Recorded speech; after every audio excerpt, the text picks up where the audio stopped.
Another week passes and we get a TDS update. This update introduced consumables with a UI change as well as a VIP plus game pass, which is a monthly subscription with not a lot of features, but they've promised that they will add a lot more to it to justify its price. Now about this update, I'm gonna go ahead and say this is not a good update. Now for one, it introduced a lot of bugs which I completely despise, a few of which are Warden fire rate is being a lot slower, Gladiators probably not piercing through enemies as it should, Ace Pilot does not fire its normal attack whenever it drops a bomb, the restart button still doesn't work, and these are just a few bugs, the ones that I find most important. And the other bad part about this update is that consumables are not balanced at all. There's a nuke that deals 5,000 damage in an instant to every enemy on the screen. That is not balanced, because now you can go ahead and solo Badlands 2, and as well you can solo Polluted Wastelands 2. That is insane. And because I don't want to say everything you've already heard about this update, how bad it is, how whatever, and about balancing, I just want to show something else that is possible, and that is solo Fallen with normal Scout.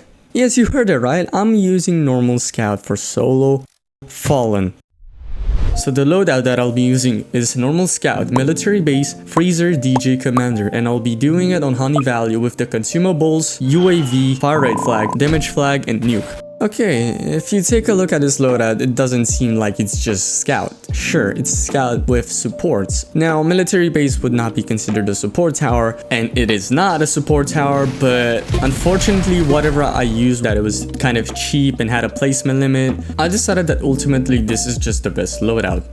Now for the strategy, it's not really that difficult. All I did is just place 3 scouts, upgraded them to level 1 and then level 2, placed a freezer, followed up by a military base which I upgraded to level 3. Then I began to save up money for a level 3 DJ, which I followed it up with a few more military bases 1 by 1 level 3 in DJ range just to get the discount. Then I proceeded to get a tank, and with the power of a goddamn tank and an airstrike, I was able to save up enough money to max out a DJ, which with the discount, I was able to upgrade every single military base to level 4 very fast. Then I maxed the freezer, started placing the commanders to start changing call to arms, got all necessary freezers on targeting strongest max level in the front, then spammed a few scouts in the front max level, then maxed the commander, and then began maxing my military bases just to make sure wave 36 and 37s are not a problem. Then began spamming max level scouts until I reached placement limit, then I maxed out commanders just to finish everything off. And on the last wave, there's nothing that interesting happening. I did try to make it a little bit more interesting by skipping wave 39 just to get a few enemies closer to the end, but ultimately I didn't time it that well, and as soon as I nuked, nothing was interesting.